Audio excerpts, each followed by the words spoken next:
I think most of us were unprepared for what Andrew brought. Hurricane Andrew caught our community off guard. You could hear, this sound. It sounded like a freight train, coming towards you. And the sound sounded like a train going outside the house. I mean, it was like some alien being outside your house.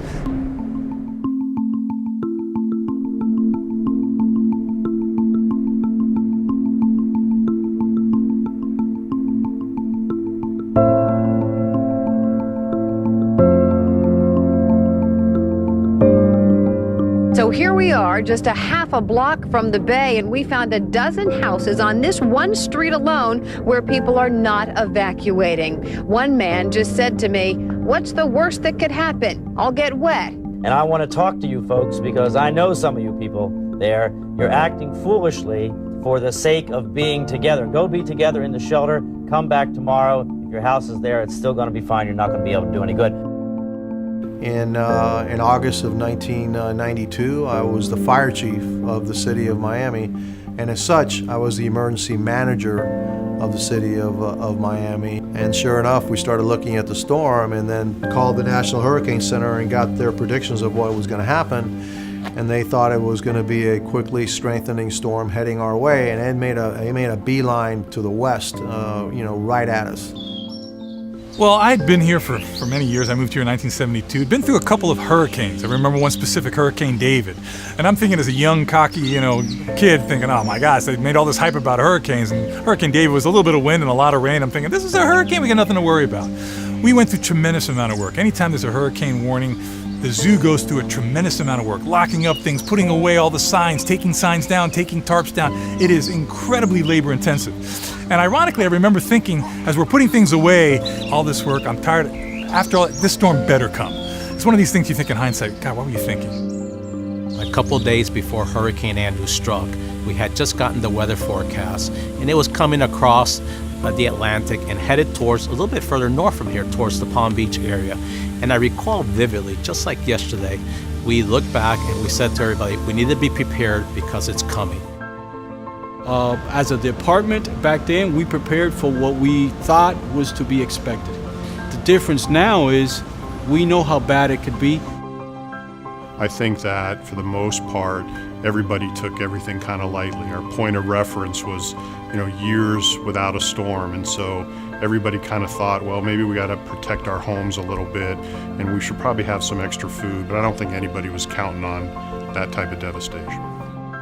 Bob, did you ever think this was going to happen?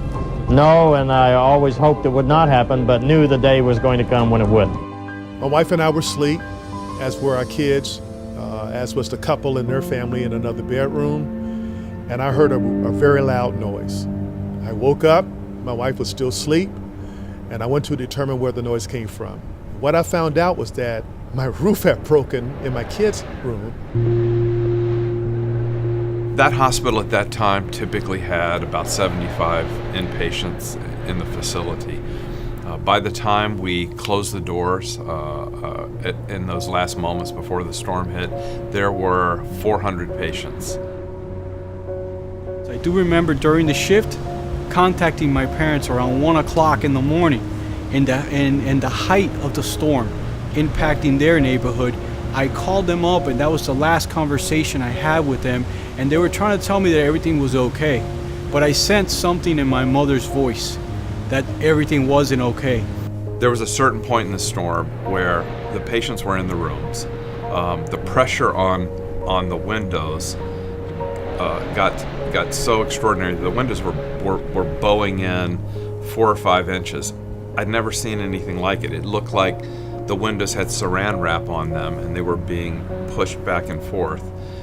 At a certain point in the night, those windows started to explode.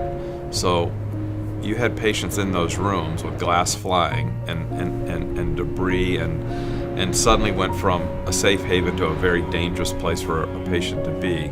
If you're in a home that does not have covered windows on every single window, know where that interior place is now, that if this thing starts really coming in where you are, and it's going to happen in Dade County and it may happen everywhere here, know where you're going to go. Am I hearing? Yeah. We can hear it now here outside. And and all of a sudden, one of the plywood things popped off. And I remember a window popped, and all my ears popped. It was like you were going up a mountain or going in a plane. Your ears popped. The pressure changed so quickly. And I got nervous, and I realized, I remember taking the mattress of the bed, putting it up against the window, and moving an armoire up against that mattress, that the next morning, I could not move that armoire. It took 3 of us to move that armoire. So it showed me the adrenaline that was rushing. What I know people were doing, including myself, praying, that indeed we were spared because of the kind of noises, that you would basically hear outside,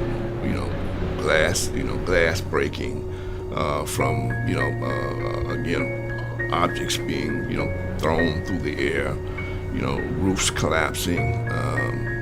So it was quite a hairy situation. And I remember the rumbling and the sound, and you could hear the shingles peeling off the roof. It was like, drrr, drrr, drrr, everything just peeling off the roof. I think, oh my God, this place is coming down. And then all of a sudden it got calm.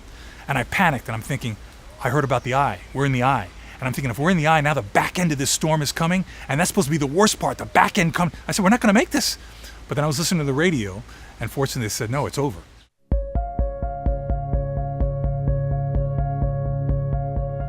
Devastation that I saw overseas was just as bad as what it would have compared to when Andrew struck. As we drove down, being from Homestead and being already stationed in Miami, we were the first unit to roll in.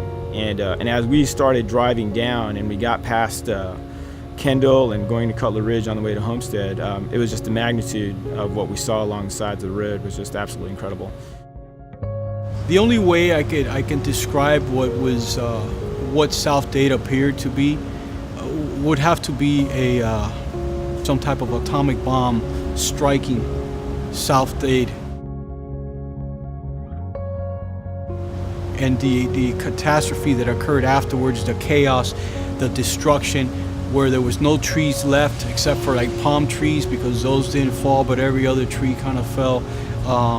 Neighborhoods wiped out completely. The Country Walk neighborhood wiped out completely. We then were moved down to the Country Walk area where it was almost like ground zero. And that's where my unit operated for a number of days. The next day, I called the area manager down in the South Dade area. His name was Lanny. And I remember calling Lanny and saying, Lanny, can you describe to me what you've got? Describe to me what you're seeing. He goes, Manny, it's really bad. I go, Lanny, I know it's bad, but can you really tell me a little bit more? He goes, Manny, it's really, really bad. And I go, okay, Lanny, I understand it's bad. Let me see if you can help describe it. How many poles are down? What do you see around? He goes, Manny, every single pole is down. We had to kind of wait for things to settle, and then my son and I, who was a teenager, we ventured out the front door, looked outside, and we could see clearly for about 5 or 10 miles when we could not before because of all the trees, but all the trees were gone. And we could see in the distance that things were really in a mess. Our neighborhood, there were things strewn in the streets were covered with power lines, everything. You imagine anything outside was not in its original position, so it was terrible. We had to chain the doors shut because they kept blowing open during the storm. So storm passes, morning comes, unchain the doors, walking through the hallways that are full of patients, open the door, and everybody that was supposed to come to work was standing outside. Some of them were, they were dirty, they were in some cases injured themselves, but every person that was supposed to report to work came to work. It was an incredible moment. I will never get over it. The initial, I guess, impulse was shock. Had to see the devastation that existed. And so you started to see the roofs being blown off. Then you saw where it used to be trailer parks, and all you could see was pink insulation. The trailers were gone. And to think, about the awesomeness of what was going to have to happen in the future in order to try to, get the community back together. That, in my opinion, then turned into a determination to rebuild the community. There was a big sense of community. You all kind of, hung out together, and you also, helped each other. We got letters and donations from every state in the country, from countries around the world. It just snowballed. People coming to us, giving us things left and right. And I couldn't believe I was opening these envelopes, checks for $10, checks for $1,000. It was amazing what people did to come help us in the zoo. But then what happened was I got a check from Homestead. And I remember looking at the return address thinking, Homestead? Why would someone from Homestead send us a check? Because Homestead was obliterated. And I opened this letter, and there's a check in there for several hundreds of dollars.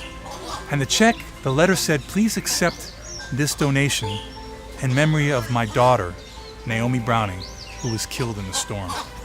And I remember it rocked me to my core.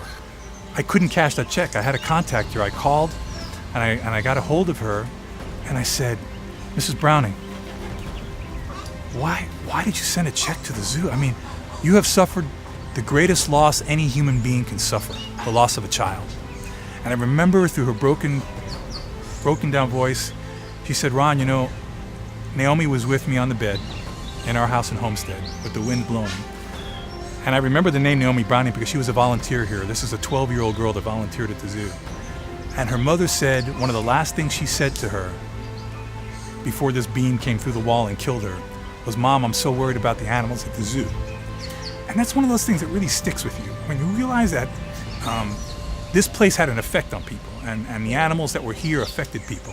I will never forget that, and that's why when you go by the tiger exhibit now, which was a favorite exhibit, you'll see a sign out there that says this is the Naomi Browning exhibit.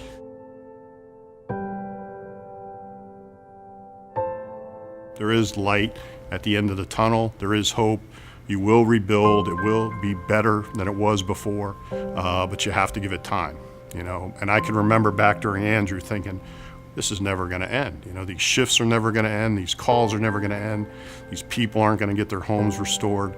And so it takes time, but it all paid off. Florida Power and Light was so critical to the needs of the people, to be able to bring and restore power back into the lives of people. It was so important. And I was surprised how quickly power was restored where I lived in the South End. It made me feel more comfortable about going into work, knowing that my family was okay. And I think Florida Power and Light did a good job in bringing it back. Part of our mission is to be available in a crisis. And so we think our buildings are much, much more equipped to handle that at this point. Our hurricane plans are much more rigorous. So if you fast forward now, 25 years later, we've prepared to make our system stronger and smarter to be able to handle the impacts of these hurricanes. Oh yeah, we're better prepared. We in Miami-Dade County passed an ordinance that said that every single gas station had to have emergency backup generator. We passed ordinances that say you need to have backup generators to open up your grocery store. You know, we will be completely overwhelmed by an event such as Andrew. We need people to be as self-sufficient as possible for 72 hours. From every dark cloud, there's a silver lining. And while Hurricane Andrew was devastating and a terrible storm, it allowed the South Dade area to rebuild, to become better than it was before. Darkness falls every night, just like darkness fell over South Dade and in Miami-Dade County overall. But with darkness always comes the sun in the morning. And you kind of have to look at this period of the restoration, the humanitarian efforts. It took a long time to restore South Florida, but the light did come up, the sun did come up at the end.